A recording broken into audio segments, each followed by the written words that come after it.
Good morning from a wet and cold Ketchikan.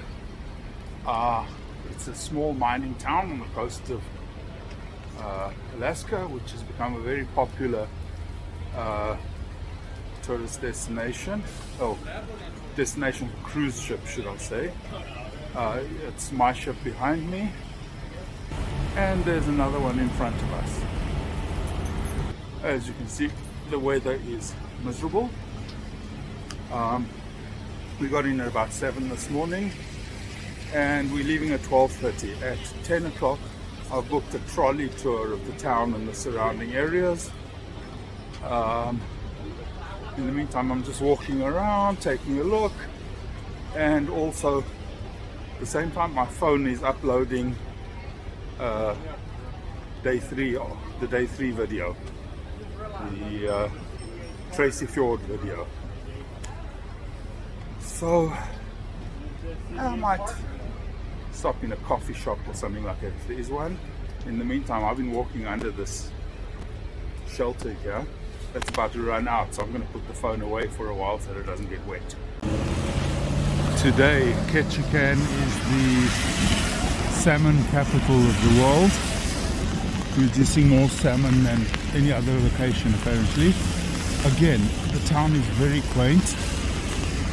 They have not forgotten their mining origins.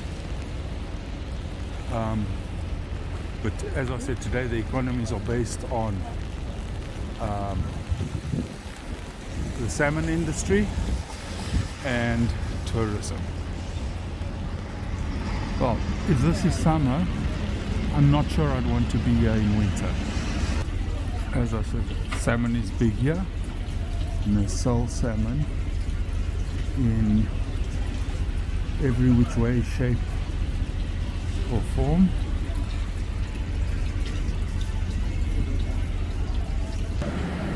I'm off on a trolley tour. The weather is miserable. Do you want to know what it takes to be the radiant city in Alaska? Rain. What's it take? 14 to 15 feet of rain a year. Oh, wow. Feet of rain a year. Rain. So the next question usually is, well, how much snow do you get? Not very much. We only get about 2 feet of snow a year. How much? Only about 2 feet. Really? Because we just don't get that cold. Over on the right is Ketchikan Creek, and if you look in there, you'll see some concrete structures. Those are the fish ladders that the fish use to go around the waterfall. It makes it easier for them to go up and get around the waterfall. The salmon do run right up this creek. The kings are running now.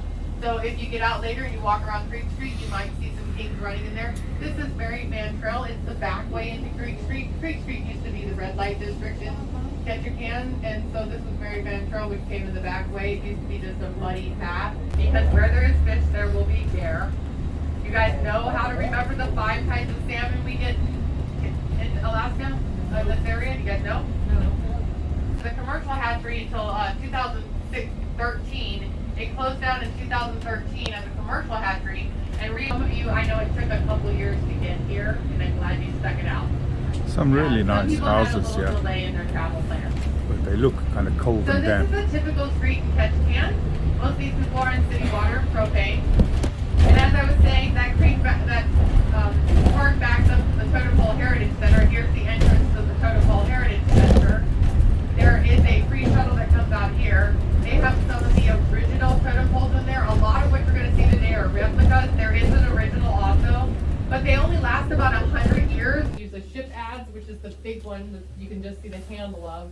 That is they use to carve out the back, and they use what's called a lip adze for the middle stage to get a bigger, rougher cut, and then they use this little elbow adze when they get more precise, and then they have little bitty hand tools, little bitty carving tools. You can see some of the knives over there. They will actually use that teeny little knife on the table over there to carve. I just saw the guy working on it the other day with that teeny little knife, because every single bit of it is carved by hand. Oh, look at. This one, how many feet is it? I do not know the answer to that. I do know that nowadays they try to keep them under 40 feet because of transportation. It's difficult to transport them if they're taller than that. I'm like, I'll talk about that back on the, I'm like, what can I tell you on the bus? On the legends. I told you about the two different kinds of totem poles. This one behind you with Lincoln on it is an event pole. I'll tell you about that one right now. So that commemorates an event. There were two clans of the Ketchikan tribe that were fighting, and the Ravens had isolated one clan from an island.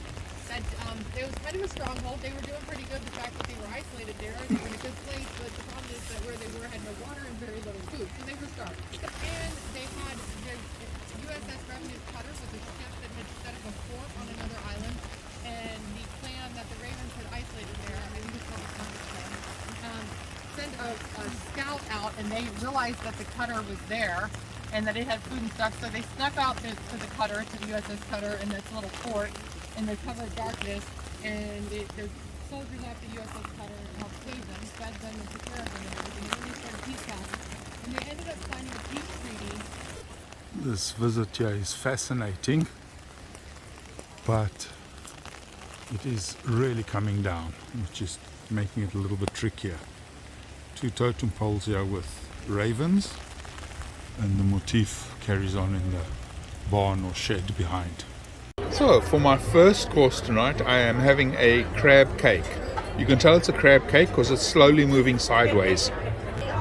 Also part of my appetizer is stuffed mushrooms. I'm not quite sure what the orange sauce is, but I will find out. So half of my main course is a filet mignon steak. The other half is grilled shrimp. This looks so good. And for dessert, it is key lime pie, low calorie, no sugar added, together with a coffee.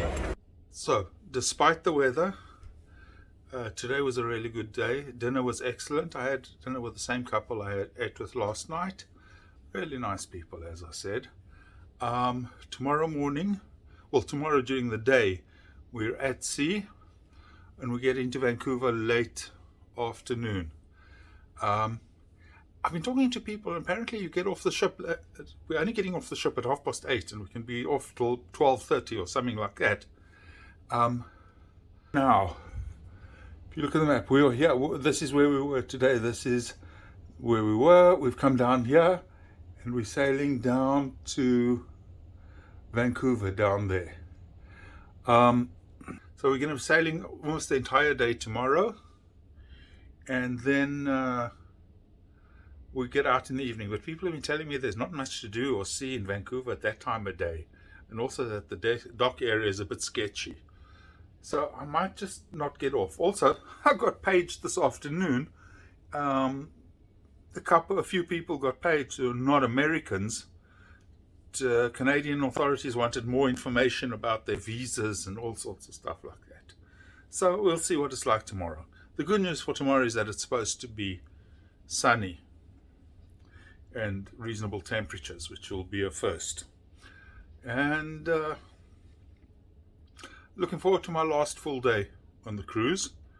I can't believe it's almost over, but it's been really, really good.